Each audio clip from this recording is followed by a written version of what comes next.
Right. Welcome to our third lesson on differentiation. Today we're going to be differentiating more complicated functions like the ones you have in front of you.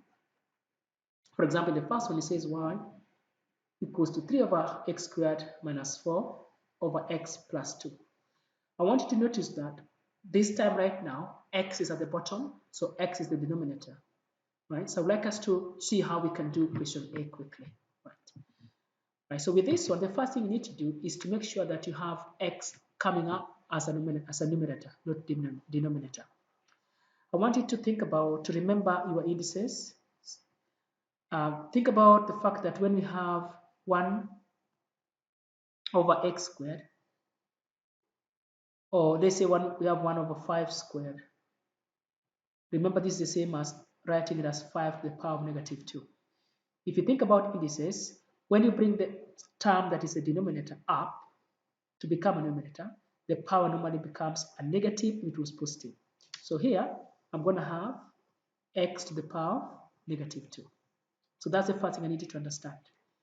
Now, the other thing that I want you to understand is that what about if the top number is not 1, is something like, say, for example, 3, or let's say, for example, 5. Say, for example, I've got 5 here over x to the power of 3. Okay?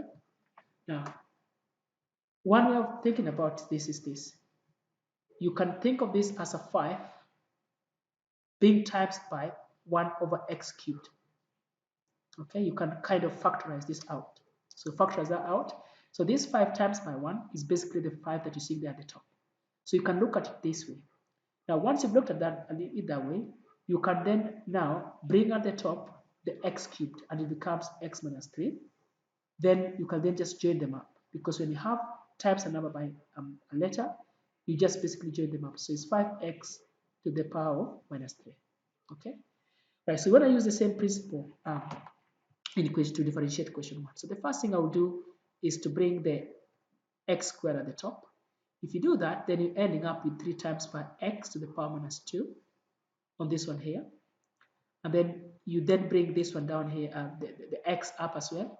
This x is to the power of 1 if you want. So when you bring it up, it's going to be x to the power of minus 1. Okay, it's going to be power minus 1. And then, of course, that 2 is just okay. All right? Now, once you've done that, then, of course, you can then join them up. You can ignore that times. It's no need doing it, having it there. You can then basically just ignore these times there, plus 2. Now, once you've done that, remember this is just the same as this. You've not differentiated yet. Now you differentiate. To differentiate, you say dy over dx. So change in y over change in x. Right, so you bring the negative 2 times by the 3 in front, which is going to be negative 6. And then this power goes down by 1. Now remember, negative 2, take away 1, becomes negative 3 on the number line. So it's going to be x to the power of negative 3. Okay, that's going to be for that.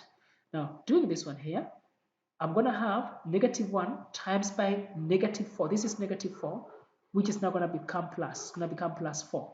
Okay, so negative 1 times negative 4 is plus 4. Then the power is going to go down by 1.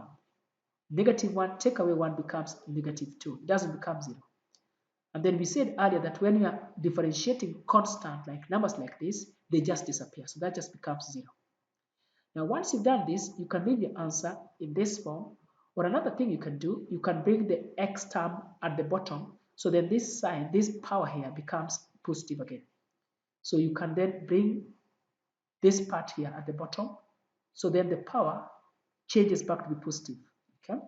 You do the same here. I've got plus 4 at the top and then x squared. Now, you don't have to do that, but it just looks good if you do this. So then the powers are again positives there. It becomes really easy if you're substituting a number, right? So that's how to do that. All right, so with that, I would like you to pause the video and try question 2, please. So pause the video and try question 2. Right, so I hope you've tried question 2. So I'm just going to go over a couple of bit tricky ones. Say, for example, I've got something like question E. So with question E, the first thing you need to do, you need to bring the x squared term up. And that's just going to bring it here, and it's going to become minus now. So this 2 just becomes a negative, and x is being times by the 4. And then on the other one, there's nothing to do. It's just that. Then once you've done that, then you can now start differentiating. So dy dx means you're differentiating now. And to differentiate, you do negative 2 times 4, which is negative 8. And the negative 2 goes down by 1, which becomes minus 3. This is going to be 2 times negative 5, which is going to be negative 10. Then the power, which is this 2, goes down by 1, and there's no need writing that one there. Again, we say that if the power is negative here, you can then bring this x term down, so then the power becomes positive. Okay? And then because that's just basically 10x. So that's how to do this kind of questions. Okay? All right, so I'm going to do, if I just pick probably question, maybe we just do question D for you.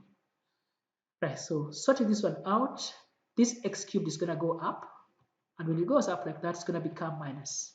Okay, this one here, I'm going to have 6x to the power minus 2. Then differentiating that, I say dy dx equals to negative 3 times 4, which becomes negative 12. X, the negative 3 becomes negative 4 because it goes down by 1. Then I do negative 2 times negative 6, which is positive 12. And then the x power, this one here, goes down by 1 to become negative 3. And again, when the power here of x is negative, you can always bring it down to make it positive. You can always bring it down to make it positive. So I've got 12 there, and then x to the power of 3. Okay, so that's how to do that. Right, so if you had to pause the video now, and if you use the answers that I'm showing here to just basically simplify, mark your work, please. So pause the video and mark your work.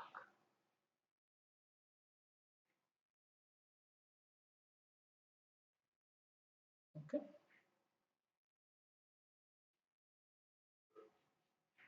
Right, so hope you're done well on that.